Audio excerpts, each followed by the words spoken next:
পরিবেশবাদী সংগঠন পানকড়ি প্রায় 20 বছর ধরে বন্যপ্রাণী ও পাখি সংরক্ষণ নিয়ে কাজ করছে। তো হঠাৎ কিছু শিশু আমাদের কাছে এসে জানায় যে একটি গাছ ঝড়ে ভেঙে যায় এবং সেই গাছে সম্ভবত একটি বসন্তবৌরি পাখি এর বাসা ছিল।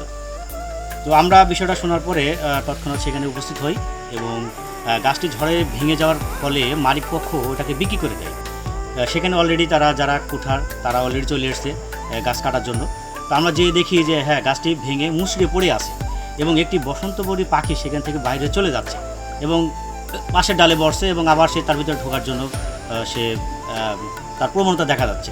তো এই বিষয়টা আমরা ভালোভাবে পর্যবেক্ষণ করে দেখি এবং কুঠারের সঙ্গে কথা বলি, কুঠারদের সঙ্গে, যে আমরা এই বাসাটিকে বাঁচাতে হবে এবং তার পরিবারটিকে বাঁচাতে হবে। তো তৎক্ষণাৎ আমরা তাদেরকে ডেকে নিয়ে এসে আমরা মেশিন দিয়ে খুব সুন্দর করে যে বাসা অংশটি ছিল সেটাকে আমরা কেটে নিই এবং কাটার পরে সেটাকে আমরা খুব সুন্দর করে পাশের একটি গাছে, কড়ই গাছে সেটা স্থাপন করি। তো আসলে এটা আমাদের চ্যালেঞ্জিং একটা বিষয় ছিল, কারণ তার ভিতরে ডিম ছিল এবং আমরা নিশ্চিত ছিলাম না যে আসলে পাখি আসবে কি আসবে না, বা ডিমগুলো ভেঙে যেতে পারে বা কীভাবে স্থাপন করব। তো আমরা কয়েকজন শিশু ছিল তাদের সঙ্গে করে আমরা গাছে স্থাপন করি এবং সুন্দর করে বেঁধে দিই। কিছুক্ষণ পরে কয়েক ঘন্টা পর্যবেক্ষণ করার পরে আমরা বুঝতে পারি বা দেখতে পাই যে মা পাখিটা তার ভিতরে আসা যাওয়া করছে বা ঢুকছে বা বাইর হচ্ছে এবং সে ভালো করে তার জায়গাটাও দেখে নিচ্ছে।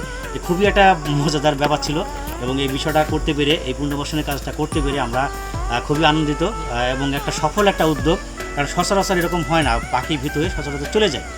এই ক্ষেত্রে আমরা সফল হয়েছি। এটা আমাদের যেমন ভালো লাগছে, যারা শিশু ছিল তারাও একটা জিনিস শিখলো এই বিষয়টা, এবং যারা কোঠা ছিল তারাও ব্যাপারটা বুঝলো যে না, আমরা এখন থেকে গাছ কাটলে গেলে এই বিষয়টাকে আমাদের মাথায় রাখতে হবে, কারণ প্রত্যেকের পরিবার আছে এবং সেগুলো সংরক্ষণ করতে হবে।